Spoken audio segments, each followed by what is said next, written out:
Camera. Okay, we're done. All right. So first of all, I'd like to say thank you so much and for attending and coming and signing on with us today. I see so many members in the League of Women Voters who are all across the state. And so I know that this is something a little bit different. There will be some things different, but I'm just saying welcome and thank you for attending. And I also know that there's some people here from Divine Nine organizations. Looking at the registration, there's Delta Sigma Theta Sorority Incorporated. I'm a member of that Divine Nine organization, but there's some people who are here from Alpha Kappa Alpha, and I know some people, I looked in the people who signed up to come. We have over 100 people signed up. And somebody is here from Zeta Phi Beta. So we might have somebody from Sigma Gamma Rho, I don't know. Or if you are an Alpha or an Omega or any one of these Greek organizations and Divine Nine organizations, welcome to you too. I do know there's some folks from Trinity Baptist Church. Welcome to you. And there's some other or community-based other organizations, as well as the NAACP. So I'm just saying thank you to everyone who is here, because I do know, again, we had over 101 people register for this event. But we're going to get started right away, because at the end, I'm asking that you stay with us, because I know a lot of our members, and even if you're not a member, you can follow us on Outreach Circle. And that will be one of our tools or mechanics, if you will, of advocacy. So I'm going to do something at the very end. I have some slides there, and we're going to talk about. So this advocacy training is going to be a little bit different than anything I've ever done. So I'll give you a little bit about my background, in that I was young at one point as a teacher. So I'm still, this is my last year probably, but I'm still young, and I'm saying that in heart. When I first started advocacy, it was over something very simple about funding for schools and things like that. And so now, of course, we were looking at a variety of issues. And I was like 27, 26 years old and that kind of thing when I started out. So I was with the Virginia Education Association's State 3rd Congressional District Executive Political Action Director. And that's a 527 organization. It's very different. You have to endorse candidates. You're there in the campaigns. You're trying to make sure your person wins and all that kind of stuff. What I love about the League and several other organizations that are here, just about everybody is nonpartisan. And that's fantastic, because no matter who gets in office, we will work with them. And I'll leave that part alone. So that's what we're going to talk about. And then I got some calls about, gee, where was messaging? Where was this? And how do we do this? And, I think this is mis and disinformation and so on. So I only have about 3 slides. I'm going to go over that. And, but I am going to talk about, just remember, our focus today is remaining, we are nonpartisan and proud of it. And we don't have to worry about the toxic partisan environment, but we do have to be knowledgeable. So there are a couple of things that I'm going to include about about nonprofits in general, and about some statistics on that.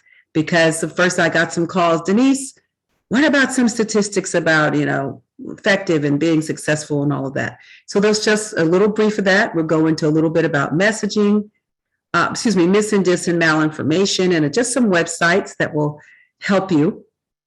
And then we're going to go into messaging, and then advocacy, and then the tools or mechanics of advocacy at the end. And so there'll be time to play with your cell phone, okay?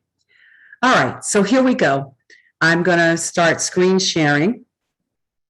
And just to let you know, we practiced everything and it went just perfect in practice.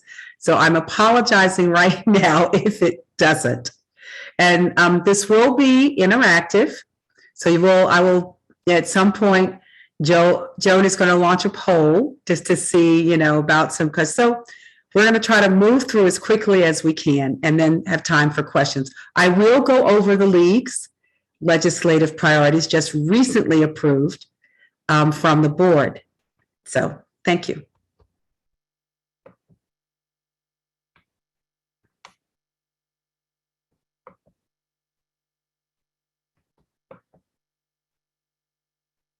So everybody can see this, correct? Okay, good. And now I'm going to put it in presentation viewpoint. And that takes a few minutes. Start the show from the first slide. Yes, that's what I'm asking you to do. And here we go. That's not the first slide, even though, so we're the League of Women Voters. So I'm going, okay. So here's our first slide right here. So over here, I hope you can see this. I couldn't resist advocacy training, and let this roll off your tongue. Your vote, your voice, your power. So that's our theme today. And then over here it says your league needs you. And so we're moving on. And of course, we are the League of Women Voters of Virginia. And before we go any further, here are some events that are coming up. And I have one quick question, Joan. I see the pictures on the right here, or what have you. Hide thumbnail video. Okay. Can all of you see this slide with the... Yeah, you're good, Denise. Go ahead. Really, everybody can see this pre-legislation and everything? Okay, great. That's fantastic. So here are some events right away. And many of our members, and if you are here from the community and you're not familiar with this, you don't want to miss this event. This is, and it's entirely virtual. Their Eventbrite link is right there, and it's called Pre-Legislative Session, or sometimes we just shorten it pre-session. It's from 9 a.m. to 1 p.m. And you're going to have agencies there and lots of groups, and that will prepare you and let you know some of the things that are coming up in the Virginia General Assembly. We also have the Women's Legislative Roundtable, which is January 12th through March 9th, I believe, correct? I can't see everything. Okay. And this will be a hybrid format. I meant to mention the pre-legislative session is December 1st. Yes, and that is completely virtual.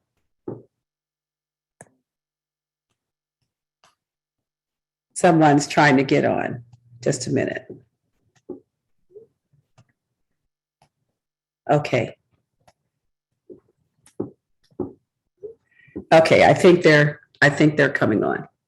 Okay, so with that in mind, so this one will be a hybrid format. So you may attend in person, or that's what we're currently planning for the Women's Legislative Roundtables. You may attend in person, or you might, or you may be able, and it's just going to be in virtual too. So you'll have an option. And then there's League Day. That is our big advocacy day. Deb has been very good and we've been talking about with the board about our policy. So those of you who are members, and if you want to come, there is some policy there about some slight funding in terms of helping you get there. And we hope to see as many of you as possible for League Day on the 26th. I don't know. I think right now that is in person, but we may very well have a hybrid format. So I'm not too sure about that, but you will hear more about that. All right, so moving on. So the League of Women Voters of Virginia has a 501c3 organization, and we're a 501c4. So this is a little bit about what is the exact difference between a 501c3 and a 501c4, and I just put a little bit of language about the IRS in there. A nonprofit for 501c3s, nonprofit organizations for the religious, charitable, scientific, and educational purposes. And you already know, a lot of you are part of nonpartisan nonprofits, or as in the case of your 501 C7, which is a social club designation that is a nonprofit, like Delta Sigma Theta sorority. And so you still do educational purposes, and that's why you do a lot of voter education and things like that. And the C4, on the other hand, is defined by the IRS as a social welfare group, and donations to 501c4s are not tax deductible. So that's a little quick definition there. And this next one right here, I don't know if you can see the very top of this. If you can't, I'll just tell you what it says. We are issue driven and party blind. And so this is kind of like staying nonpartisan in a toxic partisan environment, right? Because some of us know we can't do everything the same way we've always done it. We know it's very different now.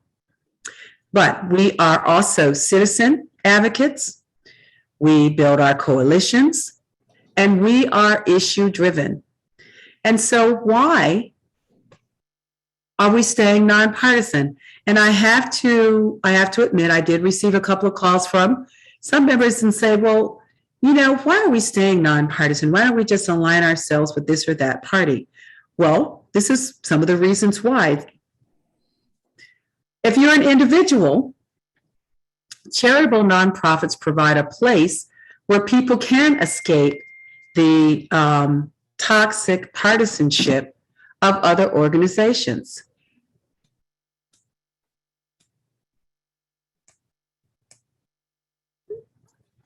For organizations, it keeps the mission of the organization focused. We are focused on our mission, and we're not promoting politicians one way or the other. We're not promoting them, and it keeps us focused on our mission. For society as a whole, it prevents elections from being flooded with secret tax-deductible campaign contributions through nonprofits. And unfortunately, this is a big problem for some not so honest nonprofits. And then I put in this, just for compliance purposes, it meets the IRS guidelines. So we have to be nonpartisan. And this comes from Nonpartisan Vote, that did an entire webinar on why we're staying nonpartisan in a highly toxic partisan environment. So advocacy, what is it? So as a working definition, it's public support for or a recommendation of a particular cause, legislation, or policy. So, and then who, if not who, then you. How many people will be reached through your advocacy efforts? And this is extremely important. How many people will actually vote because of you? Think of your involvement in nonprofit organizations. So those of you who are here from various organizations and even the league, think of all the things you've done. Do you think you are successful? And I believe at this point, Joan, you're going to launch a poll.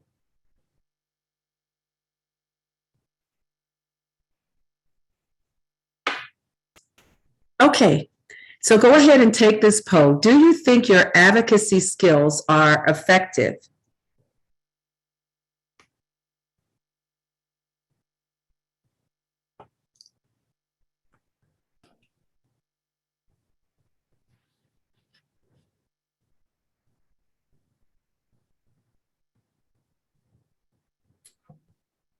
Keep it open a few more minutes. People are still voting.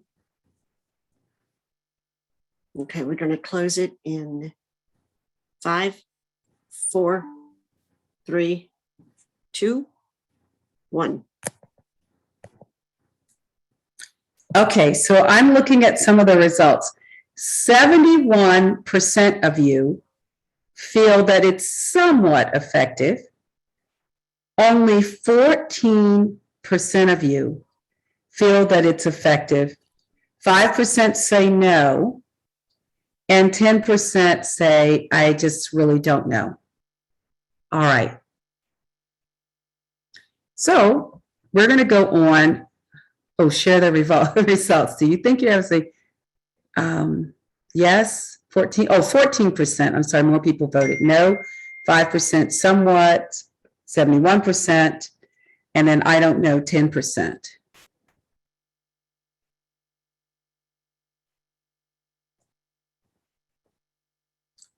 I am trying to send a link. There's someone trying to get on.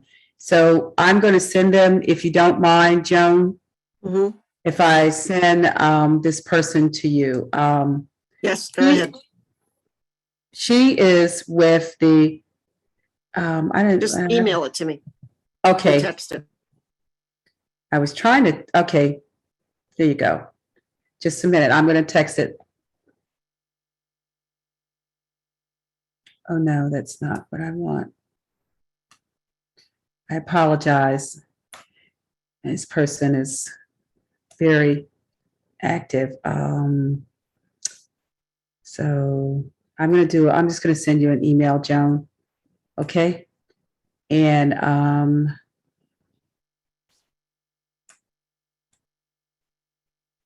okay.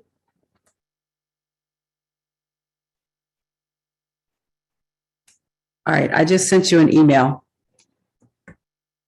Okay. So I'm going to stop sharing. Have you all seen the results? Are you able to see the results? Faith? Okay. So I'm going to go ahead and stop that. And then we're going to go on. Because I have some stats. And when you see these stats, I want you to understand you all started out, everybody did, with voter engagement efforts, whether it was voter motorcades. I'm well aware that the Richmond Delta's partnered with the Richmond Metro. I know all of the leagues. So many of you had forums, you had sponsors and people. We had our justice event, a just Commonwealth event in September and so on. So all this is engaging voters, but let's see how we did. So if you look up down here, this is for people with nonprofits in general, and this comes from Nonprofit Vote. Voters engaged by nonprofits were 2.1 times more likely to have less than $30,000 in annual income. And you see that share right there.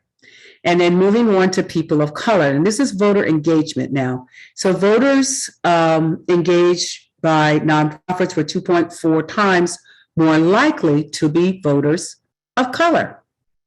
So this is some of the good work. Some of you didn't know whether you were effective or not. And this is some of the good work that you all are doing. It doesn't matter what organization, when you're a nonprofit. There were a couple of people registered also from Trinity Baptist Church as well. So you're here also. So look, so the method of engagement was just as important. And if you look here, it says a share of low-income voters engaged by method. Voters engaged in person by nonprofits. So here, 1.7 times more likely to have incomes less than $30,000 compared to voters engaged digitally. So in person, these low-income voters, 51%. Digital, 30% low-income voters. And so all of this was however you engage them. If they're in person and they were making less than 30,000, look at this for 51%. So you're doing a very good job. So if you look up here, on this one are young voters, 18 through 24. 1.3 times more likely to be at 18 to 24-year-olds compared to voters engaged in person. So the first figure says 14%, and then there's another figure over there I can't see, but you all can see. So I'm moving on. So Share of voters engaged, and by which method? Okay, voters of color. So 1.4 times more likely to be voters of color compared to voters engaged digitally. So in person, all of that good work you all have been doing and everything else, 60% when you're in person, voters of color, digital, 43%. So this is by method. The next one is after you've engaged them, this looks at turnout. So there's some demographic information right now, Asian Americans and Pacific Islanders. And here's a little bit, and all of this is coming from nonprofit vote. So AAPI voters engaged by nonprofits saw a 6 percentage point boost in turnout over comparable voters. So here's 80%, 74%. Black voters saw a 3%, three times more likely 3% turnout. You have 68% here, and then you have 65% there. Latinos. Latino voters engaged by nonprofits saw a 5 percentage point boost in turnout over comparable Latino voters. 66%, 61%, and low-income voters, again, a 7 percentage point boost. Nonprofits, 58%, 51%. So now if this goes into turnout, and I'm sure this number might be a little higher after the last election. So non-college educated voters, 4% point boost in turnout, 72%, and then 68%. And then here we are in general, young voters, 18 to 24, 63% to 58%. And again, that was turnout. So now I only used one example of a nonprofit, and this is Common Ground. I did get permission to use it as well. They sent out these statistics.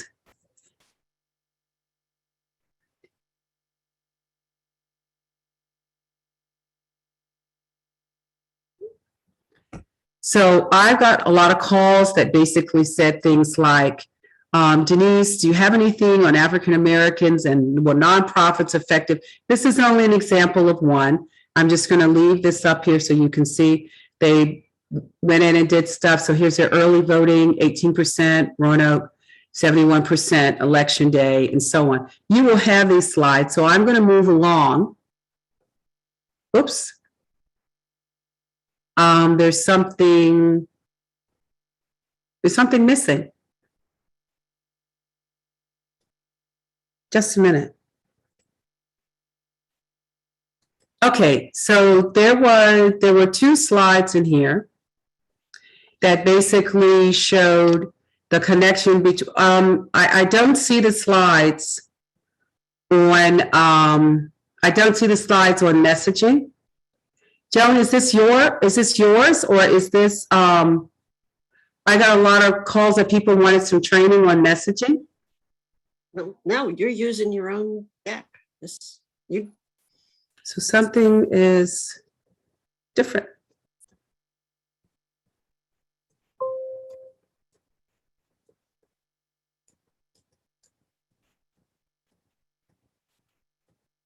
Okay. All right, so, okay. So now we get to, how do you keep the legislators accountable? How do you hold them accountable? Okay. And that's what advocacy is about. And that's what advocacy is about.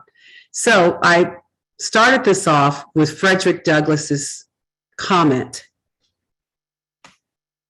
Power concedes nothing without a demand. Now, I want you to think about that, because we're going to need everybody in the effort. And all of you who are here also from other nonprofits, you know, you're going to need everybody in the effort. So, some elements of successful advocacy: being flexible, determination, creating a paper trail, that is to find out, how people voting, if they're following up with you. And then I have ORC, which you're going to get to at the end, outreach circle. And that's one of our main tools, and anybody can follow us. And so I'm going to go over that. I have the PDF and how to do it and all of that. So attitude and emotions, knowledge, and then reading body language. I added this one in and how important that is. Okay. So messaging. All right. So I got a lot of calls about where was messaging, how can we, so this is a basics on that. Misinformation is false or inaccurate information given without intent to mislead someone. Once I accidentally put my incorrect age on a form or something, but it's not intentional. Disinformation, false or inaccurate information is deliberately intentional. Okay, conspiracy theories, rumors, etc. Malinformation is a little bit different. It's deliberately publishing or information that harms speech taken out of context or something. And I have two. Revenge porn is an example, but doxing is something. Even our own, some of the registrars, and a lot of you are local officials, election officials and things. Sometimes we've seen in this non-toxic, this toxic partisan environment, we've seen people followed or that kind of thing, just for making sure that the votes were accurate and transparent and everything. And so that's what doxing, people publish their personal information, their personal information or something like that. And I only included this in these next two slides, not to offend anyone, but now you're going to decide whether these two pictures are fake or not. And the reason I'm doing this, your legislators have heard it all, mis, dis, and malinformation. So when you go in, just be ready. And so these are some photos. So you just have to come off mute and you tell me whether you think they're real or fake. And one of them, I received this one about Vice President Harris. And the person said to me, and they had very choice words, and they said, "Is this how she really feels about veterans?" I'll only read one or two sentences. It's, again, it is what it is, but you'll tell me whether it's true or not, whether you think it's true. The United States government cannot continue to pay for every need of what has become a special class of citizens. Veterans are equal to us, not better than us. Veterans have been codded, blah, blah, blah, dependency on us, and blah, blah, blah, blah.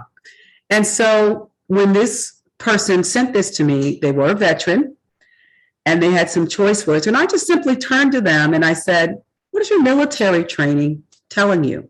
So quickly tell me whether you think that this choice one, this first picture, whether or not you think it's true or not. Just quickly, someone come off mute. Fake. Okay. Anybody else have anything different to say? It's fake also. Somebody else feels like it's fake or true or? Okay. All right. I don't want to spend any more time. That's great because it is fake. And so I turned to the person and I said, who sent this? And I said, "Where did you go? Did you go on Facebook and click something or whatever?" And they had clicked a thumbs up and it was a caricature or something. And then this appeared on their Facebook account. They transferred it to their cell phone, sent it to me. And I'm going to give you a website, and it's any politician or anything that is just going to, you have the facts and it's nonpartisan. So that's why I included that. Some of the legislators that you're going to visit have seen things like that. And this next photo with Congresswoman Eleanor Holmes Norton, you think that's fake or you think that one is real? Just come off mute and tell me what you think. I think it's real. Real. I don't know. I believe it's fake. It's fake. Okay. I fake. Okay. And some It of looks you. like it's photoshopped. Okay. All right. Good. All right. Yeah. So any other comments real fast? Okay. So the actual retail price is, I feel like it is true. And this is how you know it's true. First of all, everybody's facing the camera. And yes, that's me behind her. And everybody's facing the camera. The background is authentic and that, but I've done this before and everybody thinks it's Photoshop. So how can there's a whole thing. Where the guy took all his coins. Okay, can someone mute yourself? There's an entire training on this kind of stuff. So I'm just going to give you some websites that you can go to. And this is really for voters. This one I like, just the facts. Many of you may have heard of Project Vote Smart. And it's also on this link is on the website. They've changed their name, I think, to just votesmart.com. It began with Jimmy Carter and Gerald Ford. It was bipartisan. It is nonpartisan. And I went to this first website here to find out information about our new lieutenant governor, her positions and so on, because I really wasn't that certain. And so if you have any questions about anybody, even somebody you go on the Virginia General Assembly, they may very well be there. So that's one. And this one, counterhate.com, gets into in-depth training about Miss Dis and Mal, and they talk about algorithms and digital stuff. And these are just things that you should be aware of. I like this one at Rutgers. At one point, they were the only group of people, at Rutgers Law School, and they were specializing in particularly when it looked like that there was a lot of mis and disinformation for our Muslim population. And they needed a safe space and they needed someone. So there's some good stuff there about the Center for Security and Race and Rights at Rutgers Law School. And the last one is about education. And so there's some education messaging that's very good in support of our position on public education there. And so you might find it helpful. So remember, your voice, your vote, your voice, and your power. So now, with advocacy, we have to make sure when we go in that we know what we're doing. And so that's what basic principles of messaging, when and how to say something, is just as important as what you are saying. And this is part one. So you should be personal, conversational, should be timely.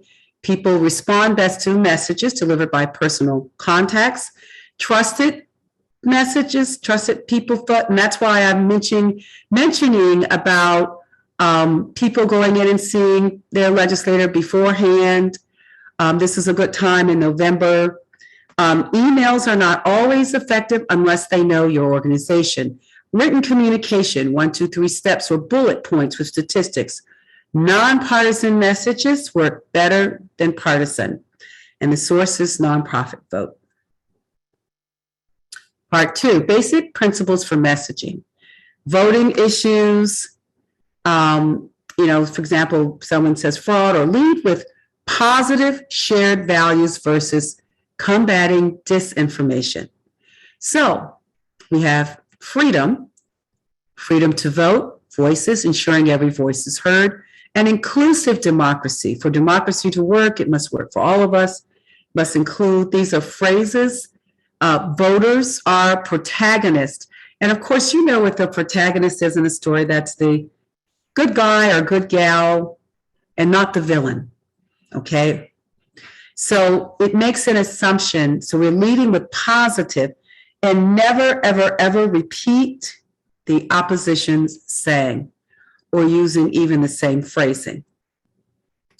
So instead of fighting or combating mis and disinformation, pivot towards the positive and focus on the positive values. Avoid the oppositional frame, fraud and security, pivot to freedom. Do not repeat claims even to refute the argument. For example, and you can say, you think that when you're about to say something, well, there's no voter fraud, but by saying it, you are keeping the talking point alive. Humanize the electoral process as the product of local people and local efforts instead of politicians. Because of some of the hyper-local politics, focus on the fact that elections are run by local people in your neighborhood. Whether it's your Aunt Annie Mae, who might be, the local registrar or something like that. Focus on the fact that these people are part of the community.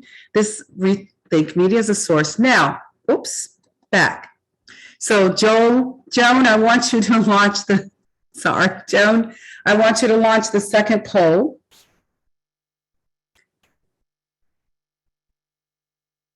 Is the glass half full or half empty? Which one, what is the state of your advocacy glass? Do you think half full or half empty? So.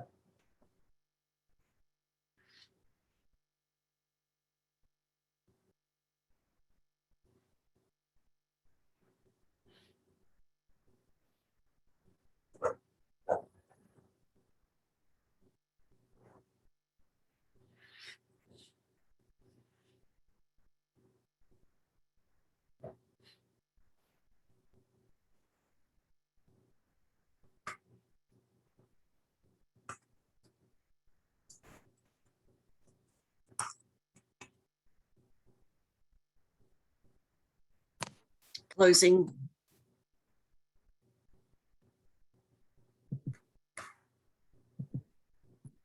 The results are on the screen.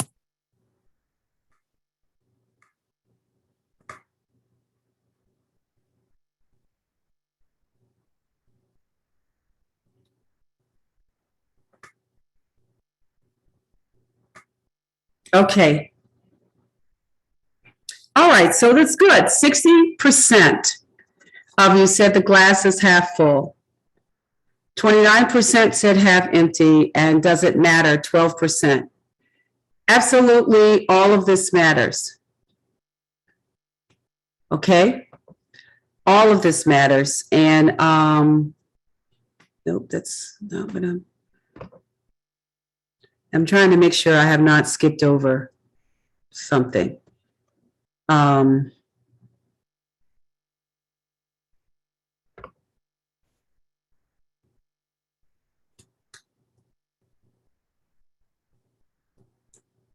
Okay, I'm just trying to make sure I haven't skipped over. Okay, this is the one. Is the glass half full or half empty?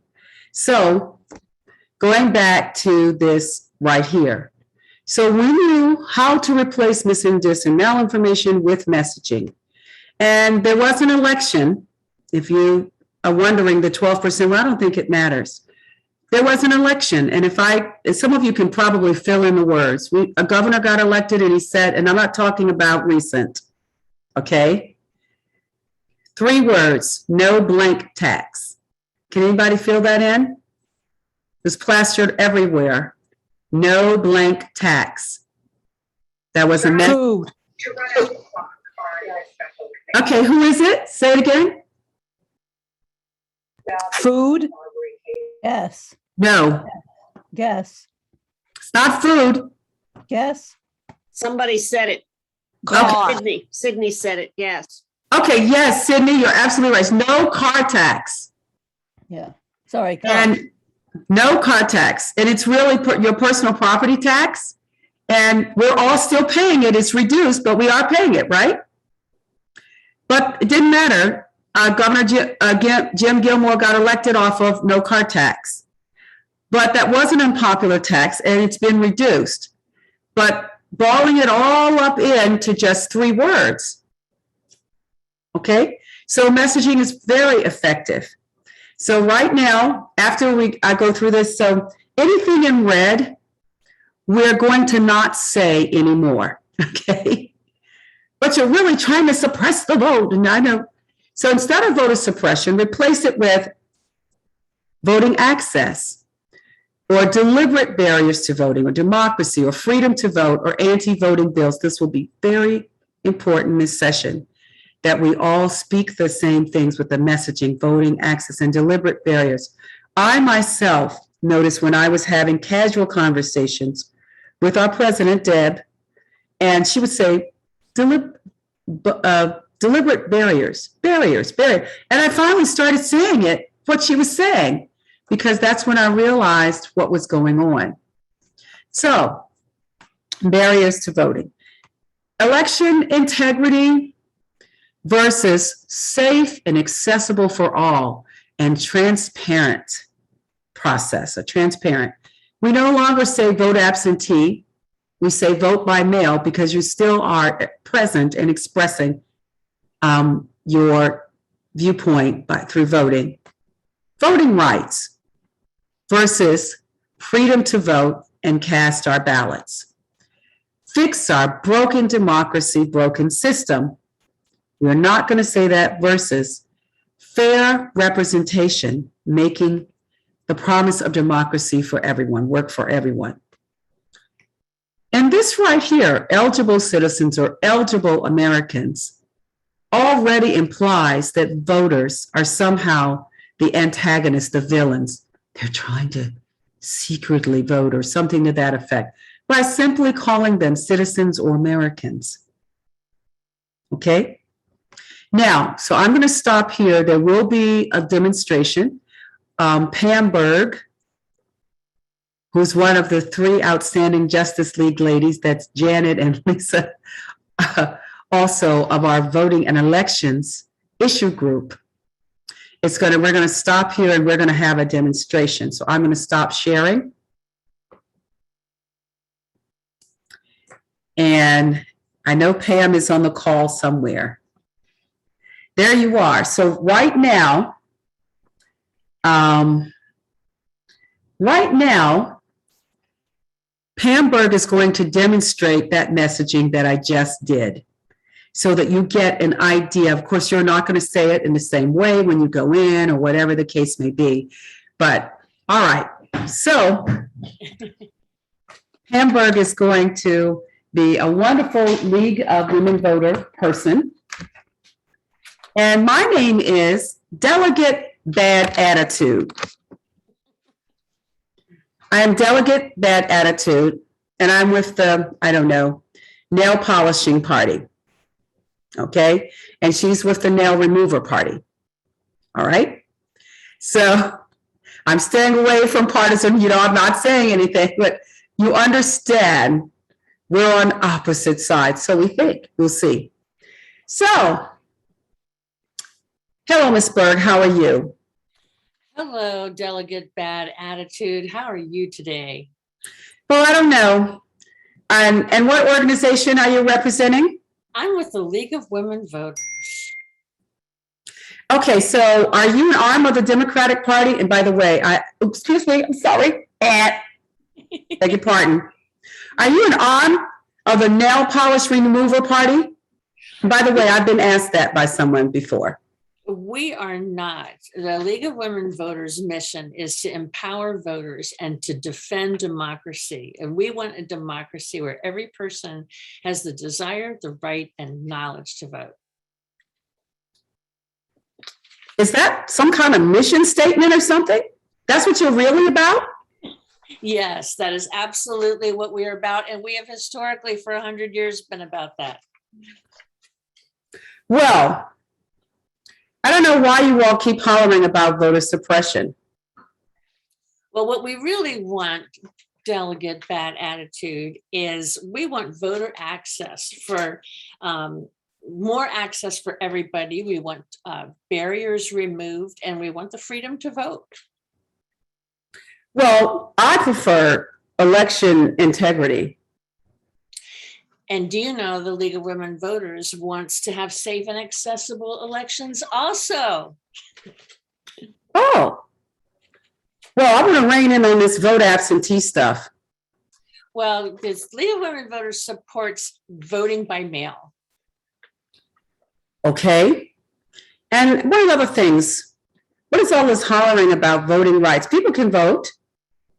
What we really support is the freedom to vote, the freedom to cast our ballots.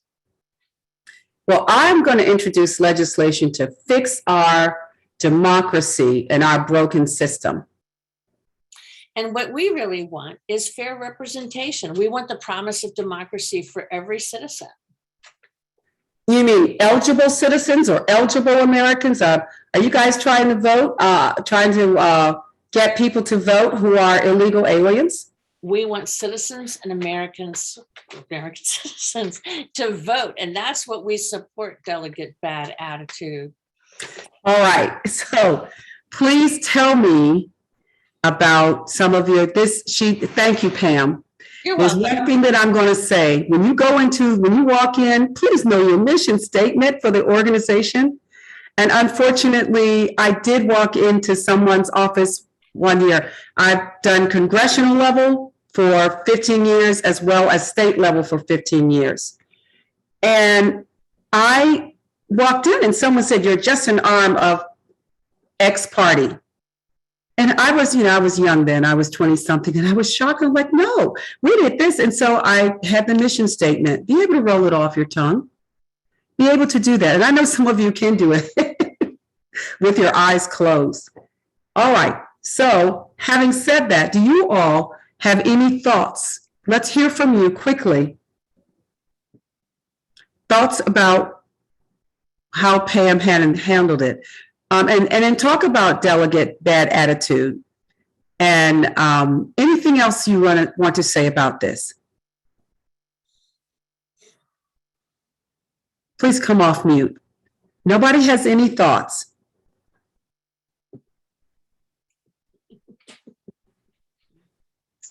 Ophelia, do you have any thoughts? Go ahead. Yeah. 1 minute. I am trying to get great. I am so impressed. This has been so enlightening and encouraging. And we are preparing now to set dates for our contacts with our representatives. So this is right on time. Excellent job. Thank you. Is this going to be available to us, the PowerPoint part of it? Yes, I believe everything's going to be available. And that's why it's being recorded. Okay, I see Sydney Johnson has her hand raised. It seemed to me that the two parties were still talking at cross purposes. Maybe that was, I know it was a demonstration and you were just trying to raise different methods of communicating. And I take the point about positive messaging. However, I feel there's still a role for specifically answering a claim like voter fraud by demonstrating that it isn't so or it isn't there. So,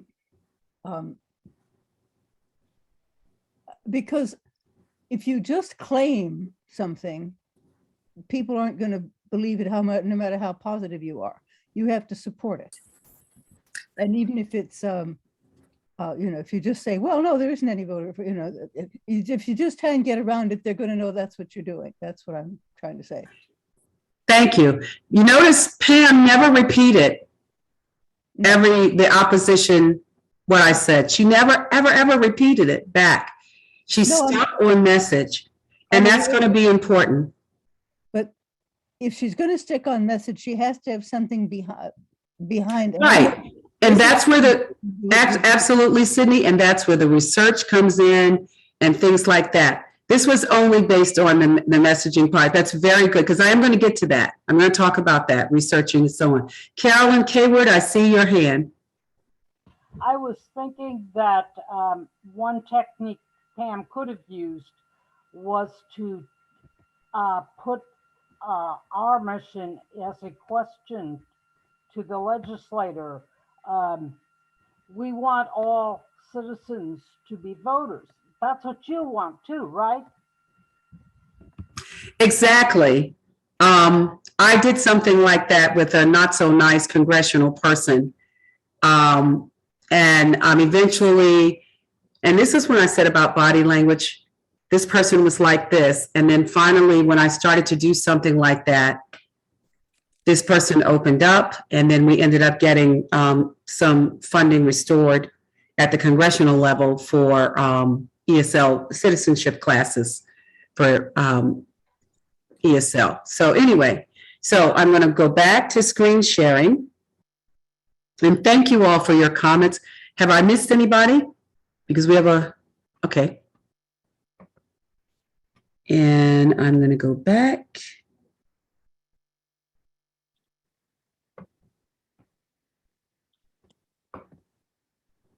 Okay, and we're good. Thank you, Pam. Sure.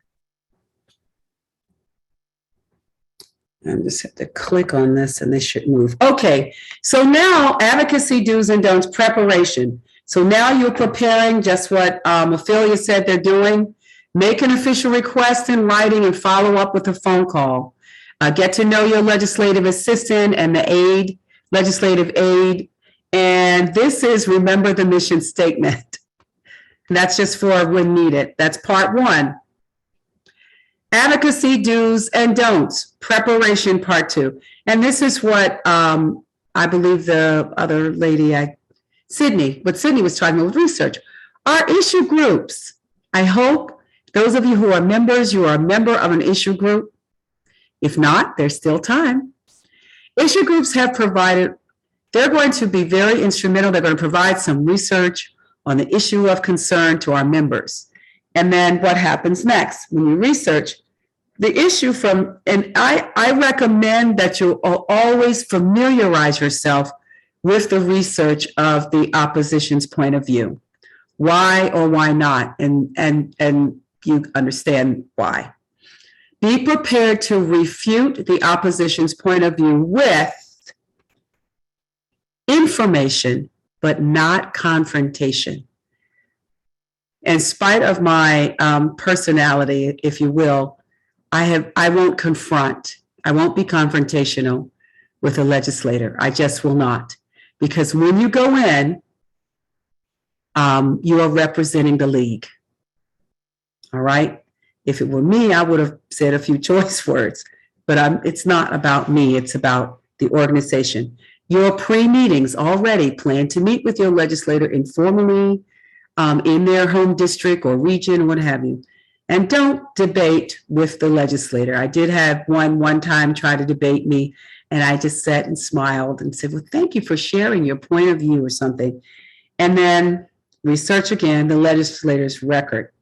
And this is important. If you know that you're going into someone doesn't particularly care for our voter access policies or something, research that record. And if you can find anything nice to mention, a vote or two they may have taken, I don't care if it's 5 years ago, you can go into LIS and do that.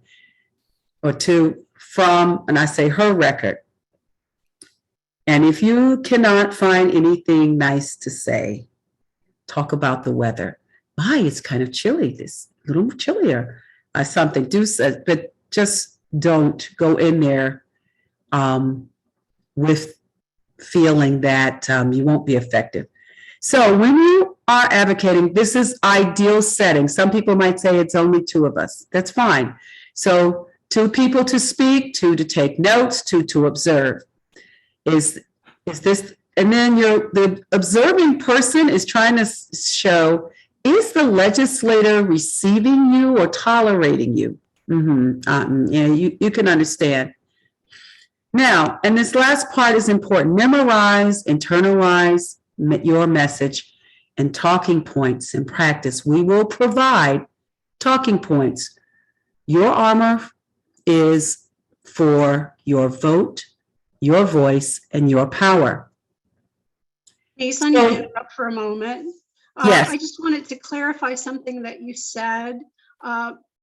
Mostly people are not representing the league when they go in. They may have league talking points, but they are speaking as constituents because they have the power of their vote, like you just said.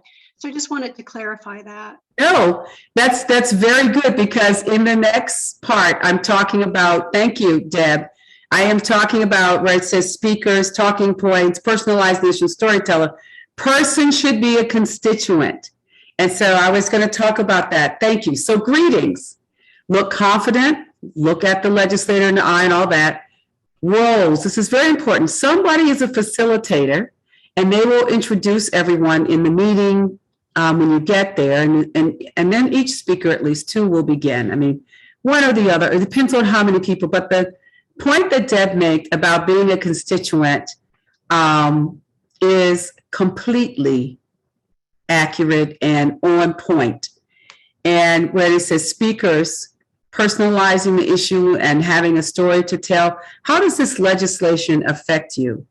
And then reading body language and just kind of taking notes and wondering. But before I go on to seal the deal, Lisa, you have your hand. Go ahead, contribute. Thank you, Denise. I just wanted to ask a question. It seems to me that the way these slides are written, that each meeting with a legislator involves 6 people. Am I misreading this? No, and I just gave examples of, I said, ideally, if you can, take 2 for speaking, 2 that row. If it's just 1 person or 2 people, that's fine. Yeah, I said that, but that's good. I'm glad you asked the question. Absolutely. And then sometimes it's only 2 people who go in. And all of that's fine too. Thank you. Thank you for asking.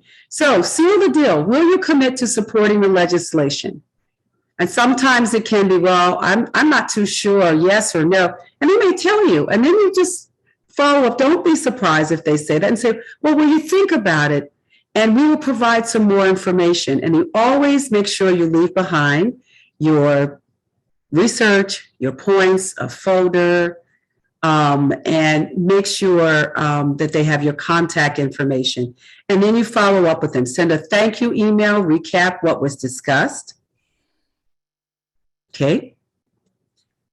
And now, so now that you're ready and we're going to, an advocacy roles, seems like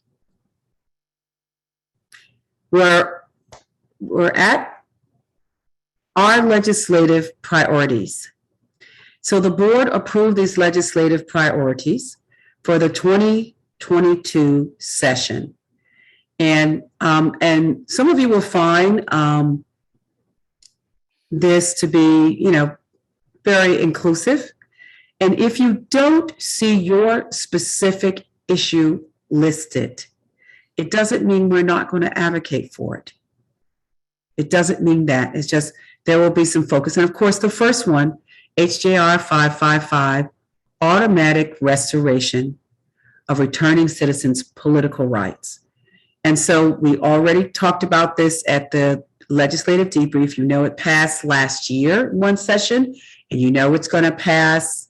It has to pass this year's session, and the governor has to sign it in order for it to go in November, or as a vote or referendum, if you will, for the November 2023, I believe, or 2022. Give me, months are not 2022. So this is something we're so close to, because this is a change of our Constitution. And we have, research on this. So the next one, I'll say this because we don't know how this is going to go, but to protect children and public education and from the privatization. Yes, I know that the governor does not sign amendments, but they usually sign a bill. Go straight. Amendments goes right. Referendums, of course, will go straight to the voters. Deb just wanted me to make sure that I made that clear. Thank you, Deb. And then we might protect children in public education from privatization of our public schools. We don't know anything, but we're looking at it. And then this is something that we're hoping we can get done, because permanently removing the witness signature requirement for mail-in voting. Some people are not aware of the fact that you have to use your driver's license to even get a ballot sent to you. You have to sign it. And then now it's, you have to go find someone. So we feel that this discriminates against people with disabilities, single people in general. You have to go find somebody to get, So we're going to continue. We're going to do that. And then, of course, campaign finance reform. Even though there is a commission and we have a study called Money in Politics, this whole idea of dark money and honest ads, who's actually sponsoring this ad against this person or for this person? And so this is something we're going to advocate for. And then I put down flooding because there's a lot that's going on with that, particularly the failure for full disclosure of flood zones. And some people are buying homes in areas or what have you. So anyway, that's just, those priorities were improved. But the next slide goes over some of the issues that we are definitely going to monitor closely. We'll strictly monitor their General Assembly 2022 session to ensure that no barriers or freedoms. I have barriers to voting on there too, but barriers or freedoms for women are lost. Voting access, women's reproductive health, some other issues that we are going to monitor: affordable housing, criminal justice reform, gun safety, domestic violence, marriage equality, the infant mortality rate of Black and brown children. And but for the marriage equality, it passed. So that's, again, it's a change of the Constitution. So it's very similar to the other vote. It has to pass bicameral chambers again, and eventually it will go out to the voters as a referendum. And so all that is doing is simply bringing us into alignment of what the Supreme Court has done, updating our Constitution, but there may be some pushback on that. We don't know. So, and the next part, I called it mechanics of advocacy, but tools of advocacy. And this is our first, our legislative information system. Looking to see where the cursor is, right here. And so this will be a primary tool that we're going to use to follow legislation. You will receive all of this. I even included committees here. And the reason I did that is that some of you will be contacted. If we know, for an example, a vote is where we want a vote to come out. In particular, we know the situation. It is 52-48 right now in the House of Delegates. And so sometimes which party controls the particular chamber will also have extra votes or some votes. So if you want something to get out of committee, one of the strategies that we are going to do is we are going to look at who's on these committees or what have you. And we may say, gee, league member Sally, you live in this district. You are a constituent. Constituency, advocacy will be a big deal because we'll ask you, for example, to contact that legislator, or would you get other members of your league who live in that district, or it might be 2 or 3 districts or something, whatever. But that's something that we're going to follow very closely. And then this right here is a 56-page guide. I'm looking for my cursor. It's kind of going around right now. The next one after that is a 50-page training PDF. I'm not going to go through all of that. I called Legislative Services. It still wasn't updated. It still says 2021, and that's the training on the Legislative Information System. And then right here is the VPAP, Virginia Public Access Project.org, General Assembly issues. Sometime you can follow the issues and the legislation just by putting in the subject.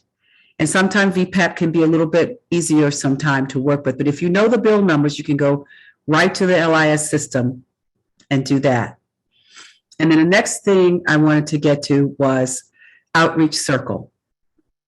And so before I do this, I want to make sure that everyone is able to see this, and then I'm going to stop sharing for just one moment. because, well, I'm going to open up this PDF and I'm going to walk you through how to do outreach circles. So I do not want anybody to leave just yet. Okay. So just by a show of hands, how many of you are, or you do not have to be a member to follow us, by the way.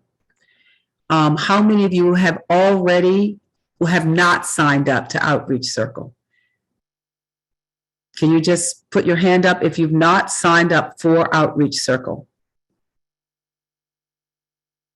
Okay, that's fine. You do not have to be a member because you can follow us. Okay, so I see 2, 4, 6, 7, 9. And let me go to the other screen. Okay, everyone has signed up. Okay, this is fantastic. Everyone has signed up. So this is what I'm going to do. I'm going to go back to sharing my screen.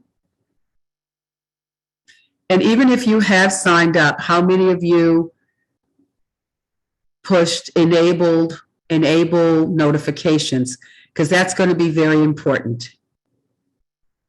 That's going to be very, very important. Okay, so. Excuse me, Denise, was the Yes. question, how many people have signed up already or have not signed up? for The outreach? people who have their hands up have not signed up.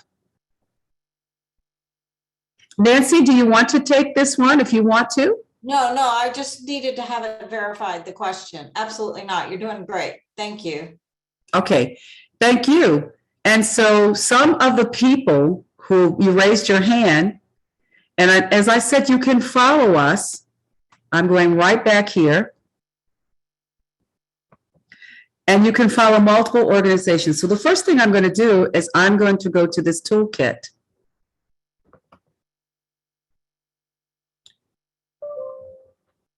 And no, that's not what I'm doing.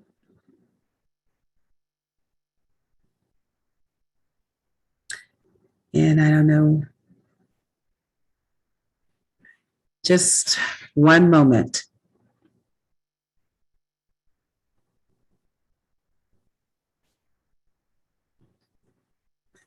Let me try this.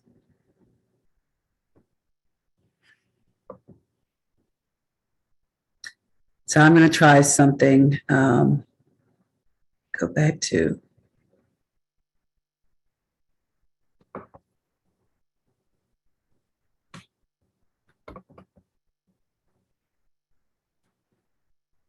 Okay, so it's coming up now.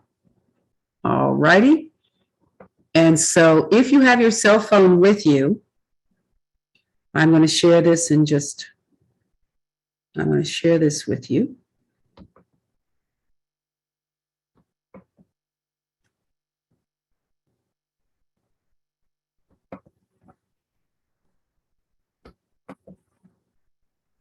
Okay.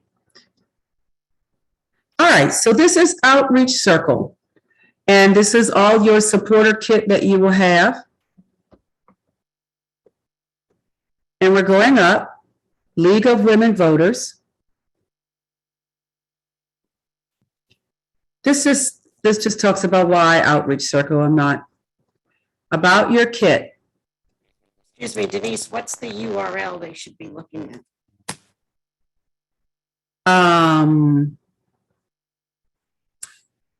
Let me pull that up. Let me pull that up. Just one moment. Joan, can you put it in the chat for me? If I find it, yeah, I will do that. It's at the end. I got it. I know.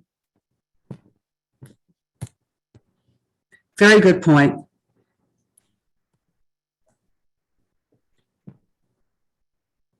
And, this says you do not need to be a technology expert to effectively use Outreach Circle. Honestly, that is completely true.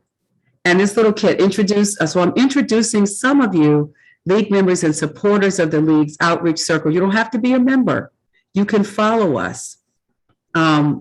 If you are, you can maximize your current league work, empower voters and defend democracy. I love that mission. In league power. Now, okay. Now here you are. Everybody can see this?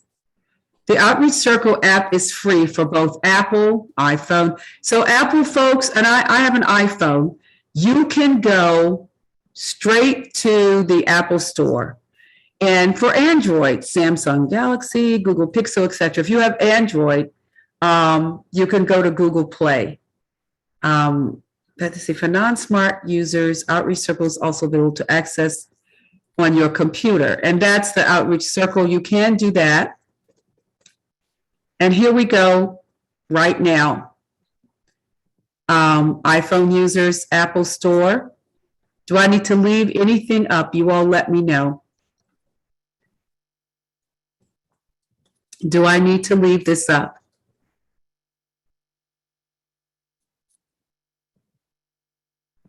Hi, this is Sydney. Could you go back to the address for the, if you're going to do it on your computer? There it is. Yes, outreachcircle.com/ and I'm going to put this, I'm afraid I do have it in the PowerPoint, but it doesn't help you right now. I'm so sorry. That's okay. I can type it in. It's not a problem. So I'm going to put this in the chat. Okay, great. HTTPS.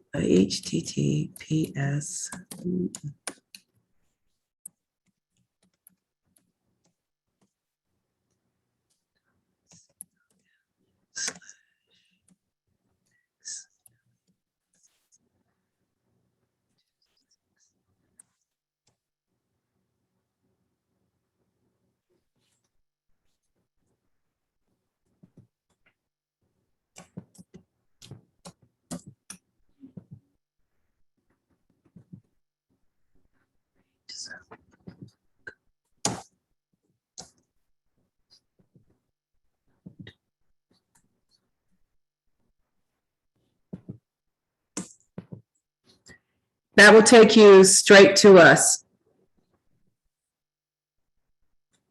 Just let me know whatever I can do to facilitate right now.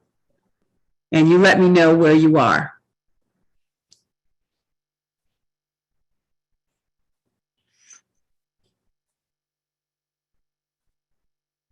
And thank you so much for joining, league members. I'll try that later.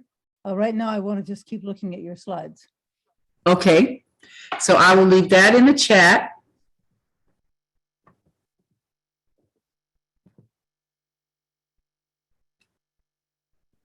Okay, and you can skip ahead to step 2 while we set smartphone users. Okay, so I'm going back to smartphone users too.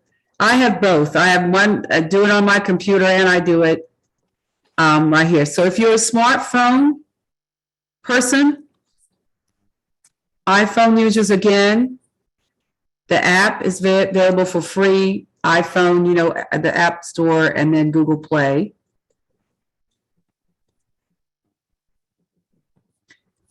It's 100% free.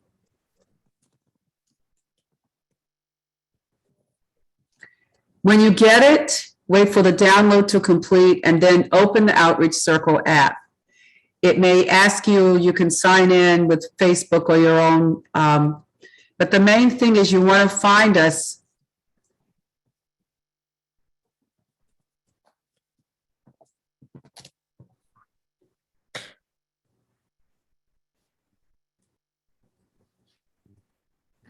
So here we are on the phone.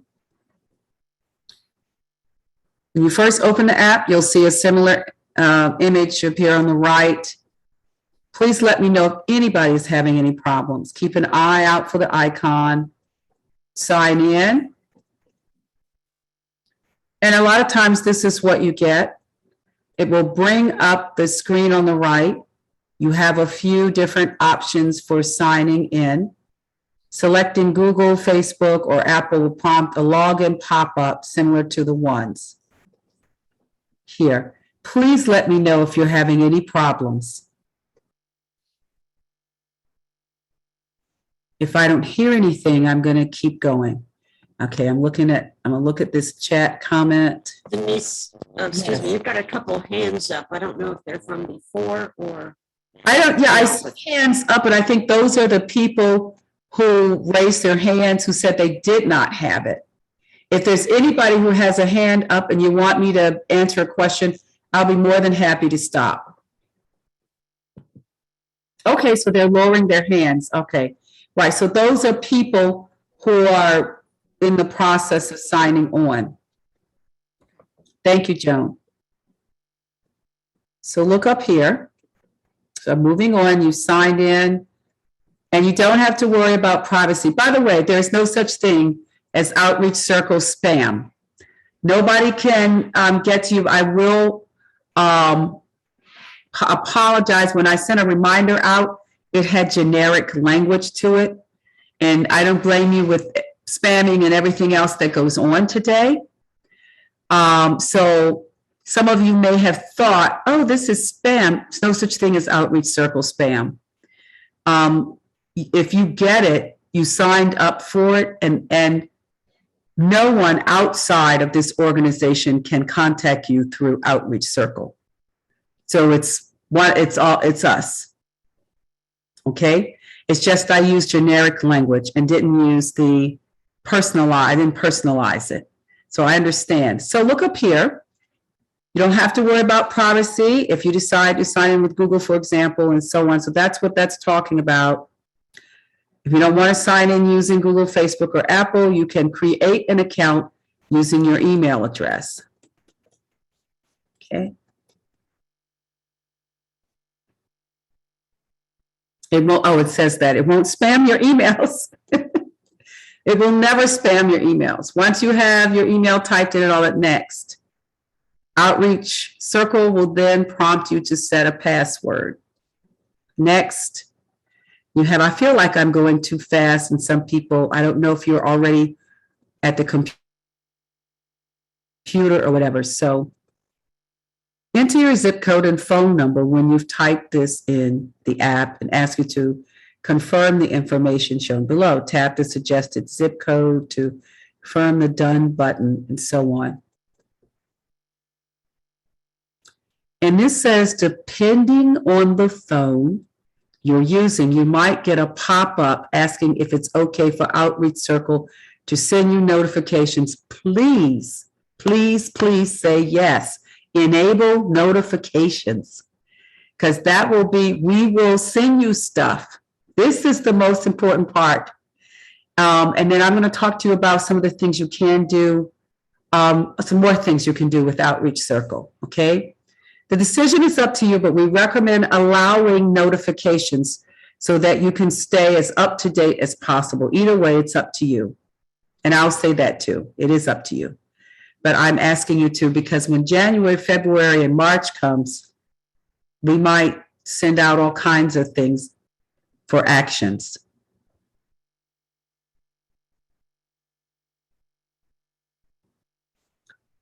When you first open the app, you will see actions. Actions posted by Outreach Circles that you follow will show up here, similar to your feed on a social media, something like that. So you'll see actions. There's not much here though. Let's change that. Tap the Explore tab on the lower left-hand side and get started. I don't know about all of that, but this is the Explore tab. From here, you can search for Outreach Circles to join. And of course, you're joining the Virginia League, okay? That's why that code is there, the SWX266. You can join as many local and state leagues as you want. In particular, this is what happened to me. I joined the state league, and now I'm getting everything from national as well. US, I'm not interested in joining other states' leagues, just Virginia's. But some of you have friends, that's fine. But just make sure you join us.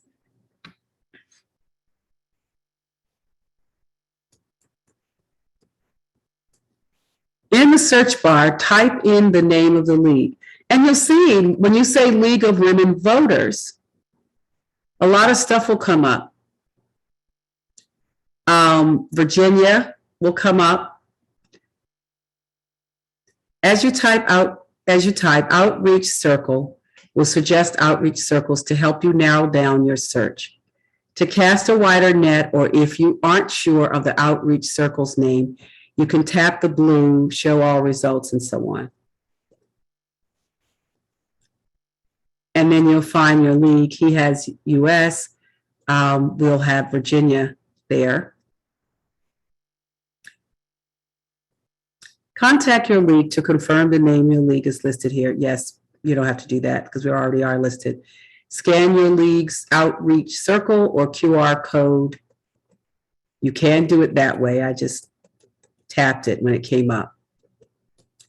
You've made it into the League US Outreach Circle. It will be the Virginia Circle, but you will see when things go out at the national level, you will also have an opportunity to get those things too. They'll come.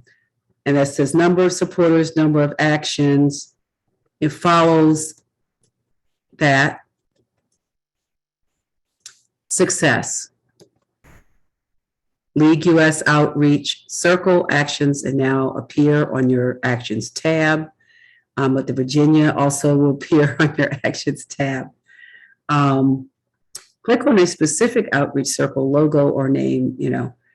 And then here's the part that I like. Before we move on, tap the share button. You don't have to do that right now. I'm just showing you. From here, you can share outreach circle, or if a friend opens their smartphone camera or QR reader and focuses on QR code, they're automatically directed to the outreach circle. I've done it in a different way, and I'll show you that in a minute. Share it, okay? And then complete an action. Awesome, your actions tab will show up. You personalized it. If you have, you don't have to. And then it says outreach circle, click share button. Complete an action continued. Your League's Outreach Circle admins can customize the ways you can share a post. For this one, it looks like we can share it via email, text message, or through an app. And I will show you something that I did.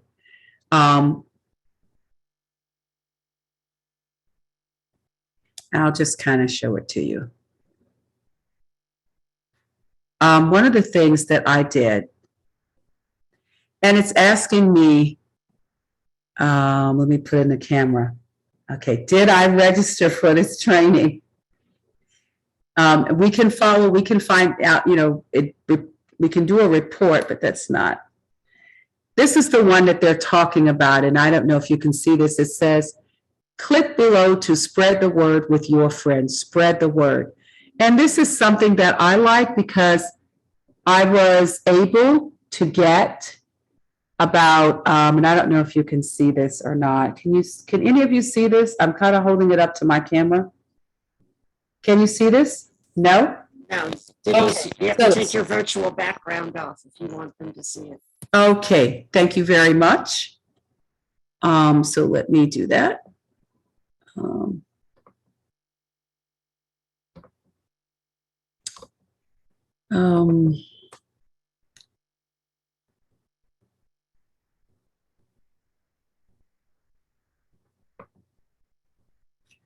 That's okay. The feature is down here. Let me see if they're gonna do it.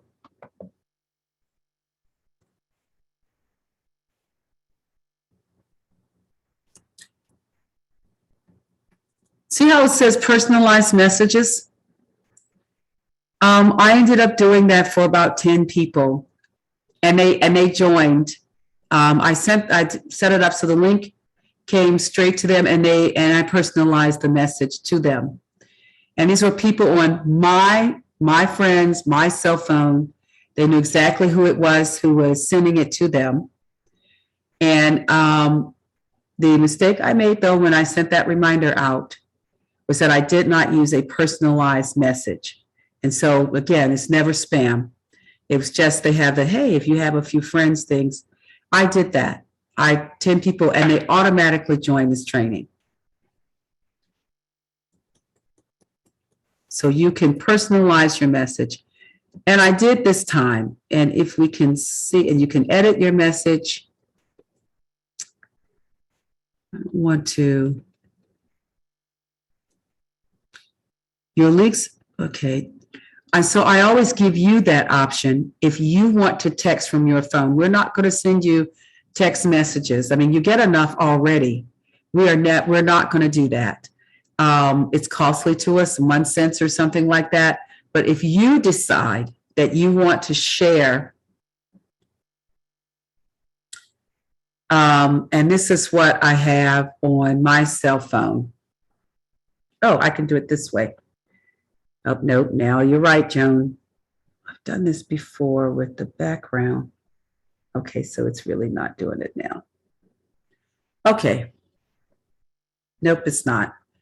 But on my cell phone right now, I have the little, it looks like a little prong like this, and it's for share.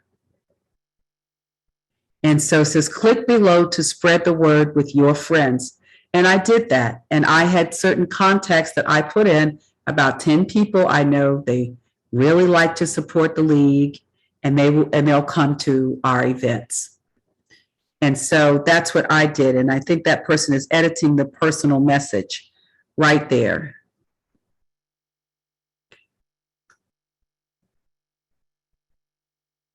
From here, we can edit both the subject and message of an email. We'll tap the edit message button, tweak our email, then tap the save and done buttons. And I think this is going to show you. And this is what I did. I tweaked the message. I did that. And then I said, next, we need to add contacts. First of all, Outreach Circle is never going to spam your phone and take all your contacts from you. That is never going to happen.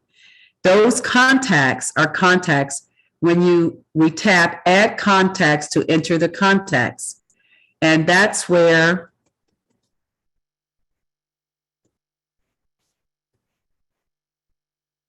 we haven't added any contacts to our Outreach Circle account. So this looks pretty empty right now. We'll tap the add contacts button to add some. And that's what I did.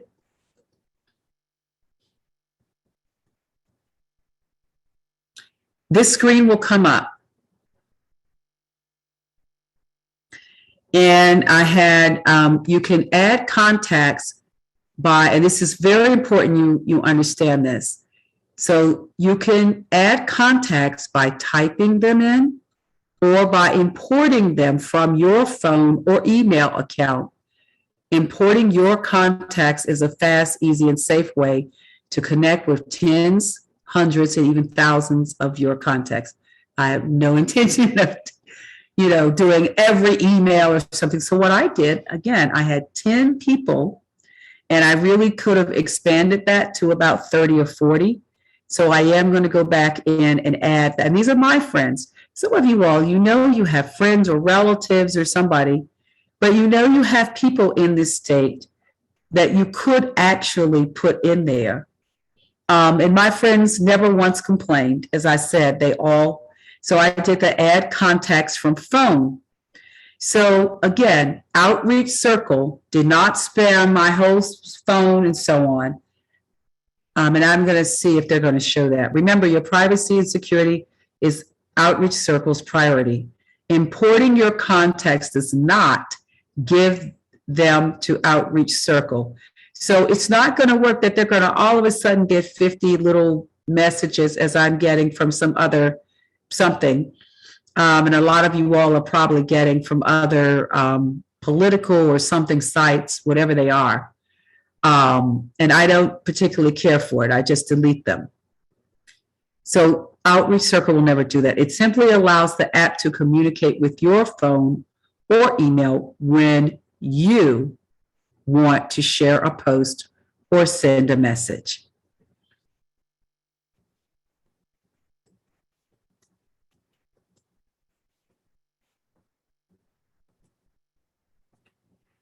Outreach Circle is a pretty intelligent tool and can tell the difference between first and last names as long as you've entered them correctly in your contacts.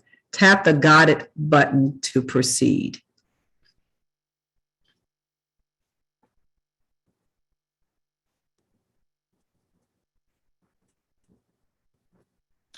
You can select contacts one at a time, or to speed things up, tap Select All Contacts.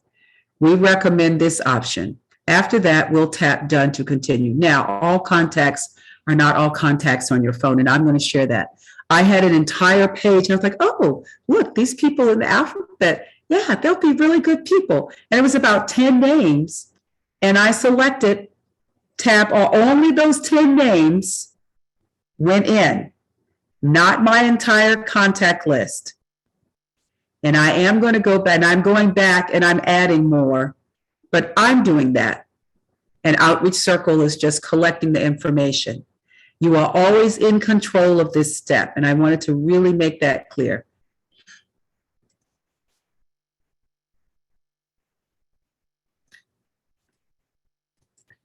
And look up here. This is a list that appeared kind of like me. And you see here, we've imported all our contacts, but now we get to select which ones we want to email. So I always give you an option of email and text. So here's email. We can tap the tick boxes on the right-hand side to add them to the email. The green icon will show us which contacts have been selected. And you can see this person's only selected three. Three trusted folks that they know are going to, and I'll show you, and you can see that there, 1, 2, and 3. And that's it. And not every single person on their list. Once you've selected all the contacts we want to email, we'll tap Done.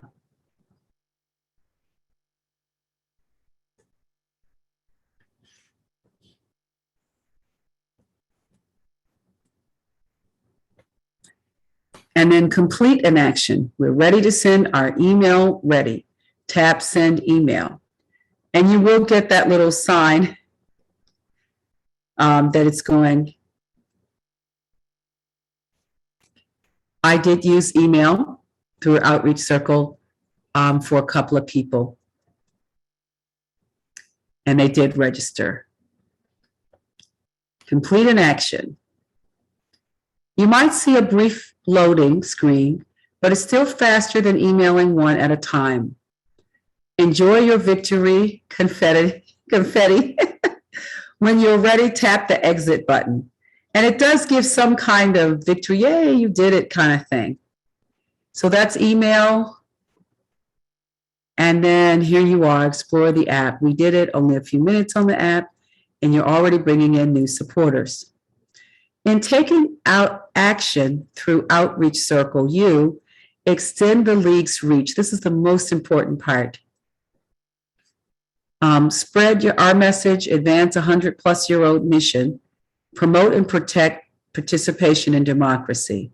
Before we let you go, let's run through a few final things.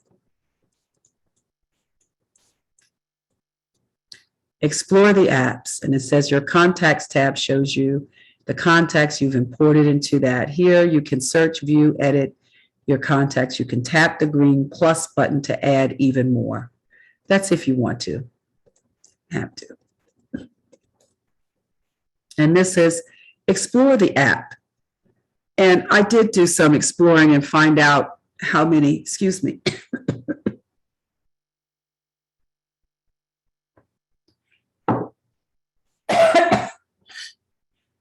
I did do this, and I looked at some of the things, actions you've taken, breakdown of actions and things like that.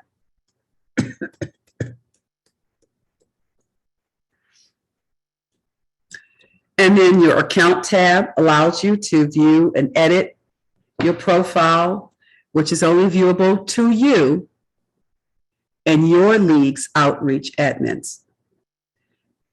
Contact Outreach Circle support and adjust your app preferences.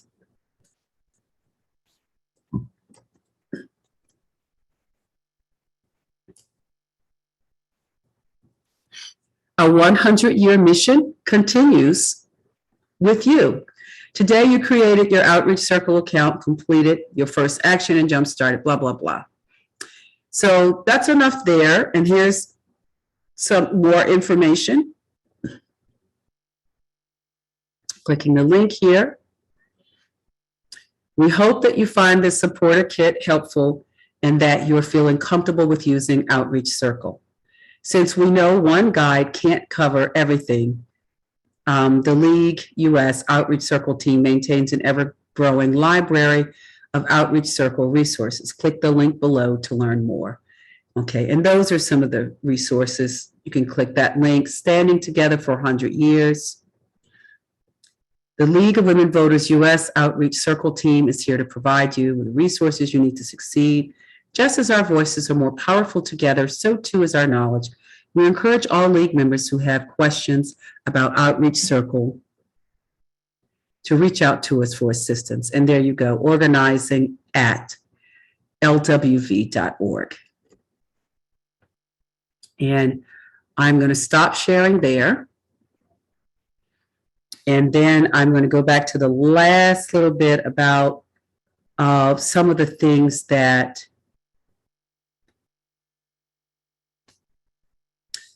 there's some old school tools that I decided to,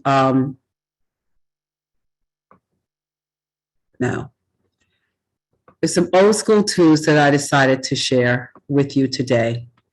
And I'm going to go all the way down to the end with this. Let's see, let me go down. Right here. See if I've done.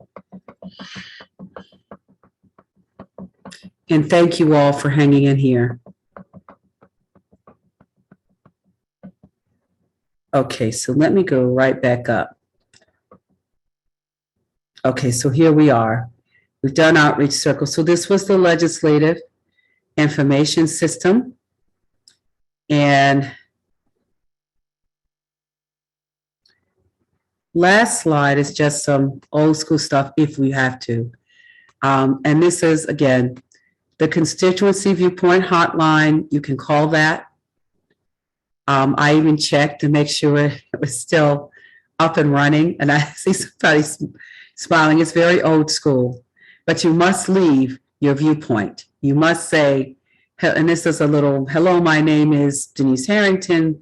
And they might ask you where you live, or your delegate is Mike Mullins. No, that has nothing to do with it, but sometimes they will ask that. But the main thing is, what is your viewpoint?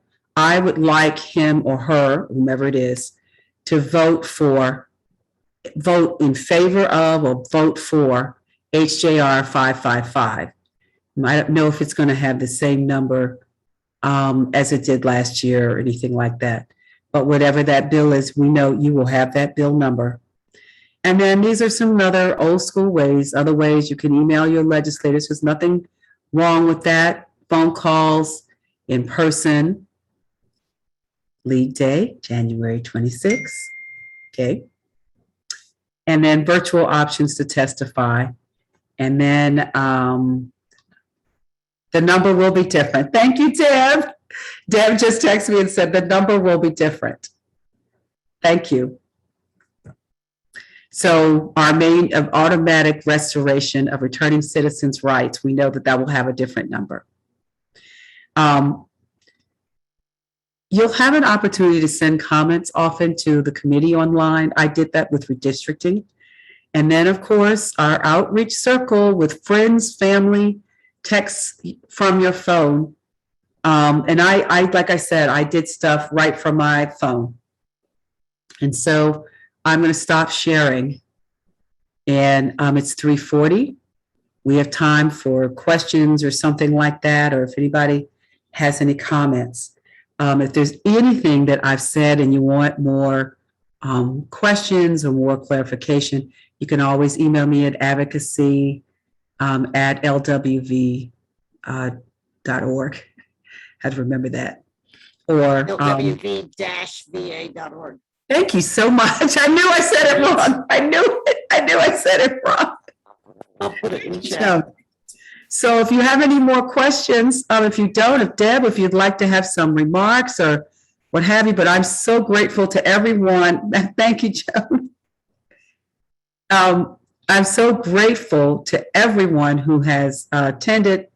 We had 50, I know over 100 people registered, but we had 50 something people here. That's great. Janet Boyd, do you have a question? I do. Oh, issue groups. I'm sorry, I forgot to mention. Yes. Actually, couple of things as far as tools are concerned.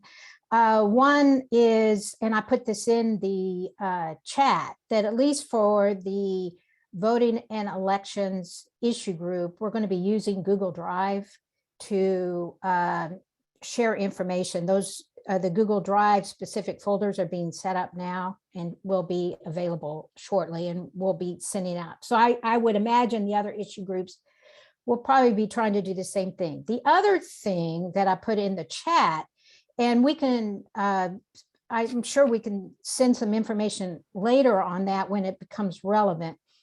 But the US League uses Outreach Circle very effectively to tie your message directly to your elected officials. And they do that through a back-end connection into Outreach Circle. So in other words, when they put an action alert on Outreach Circle, when you click on that action item, it actually puts you into the internet, so you can send an email directly to your elected officials and the League of Women Voters of US. The administrators know that this is being done, so they can keep track of how many messages go into a particular member, so they can actually leverage off of that. So we can do the same thing in Virginia. So it's just something to think about as another tool. In addition to using Outreach Circle to reach to your friends, you actually can use it as an effective way to keep track of outreach to elected officials. Thanks a lot, Denise. This has been great. Well, thank you, Janet, for that plug. Anybody else want to talk about Outreach Circle or anything else? And then email me. I know this was different. I've had tremendous anxiety this morning. Joan knows. I've never, but I had so many people ask me about missing, dissing, and malinformation. And we know we're in a different climate, but now we have our armor. And so we are never going to send you in without talking points that are based on research. And last year, so many of the League's talking points were being utilized by everybody. And that was great, because if you say it long enough, it becomes fact. And so people were very receptive. And then if you're here and you're not a member, you're welcome to join us. And I know there's some issue group chairs here. We have issue groups on affordable housing, voting and elections, transportation. Linda Cole already emailed me something great last night about how to speak about the best way to speak about certain environmental things. And her team is actively doing stuff. Same thing with Grace, and we also have a domestic violence. We have gun violence safety, Ruth, Alice, affordable housing. Help me out, just make sure I haven't forgotten anybody. Criminal justice reform, Les Solomon's coming back to lead that charge. And I can't think. Oh, we now have physical. We have combined the term physical and behavioral health. We're not saying mental health, but physical and behavioral health. I know, Faith, you recognize that. Physical and mental health, yes. But we're saying behavioral health here, same thing. Yes. So we've now combined that. So any questions, any comments? And thank you so much. Send stuff to me. I'm finished. Deb, do you have anything else? Oh yeah. Is your hand raised? Faith? Yes. I was wondering, you had mentioned something that you sent something through outreach in regards to redistricting. I did not send anything to outreach Okay. for districting, but if Okay. you sign, are you interested? If you signed up, you would have Okay. gotten that from Chris DeRosa. Oh, And okay. did you have a chance to sign up on Outreach Circle? I haven't done it yet, but I plan to. Okay, you can also go to our website, but Okay. Faith, you have my number, you have my Okay. email, and I can talk you right through it one-on-one if you want. Okay. And I'll give you a call. Okay, all right. Okay. Thank you. Thanks. Great presentation. Thank you. And anyone else who would need support, just, you know my email. Just email me. So anything else? Deb, for the good of the order? Oh, Sydney. Oh, Sydney. Oh, thank you. Thank you. I really had anxiety. Thank you so much, Sydney. All right. So if we can finish early. Nope. Deb said no. So everybody, and Joan, thank you so much for facilitating, and Pam, your fearless presentation and everything else. Thank you again. I've enjoyed you all today, but enjoy your Sunday afternoon. Bye-bye, everybody. Take care.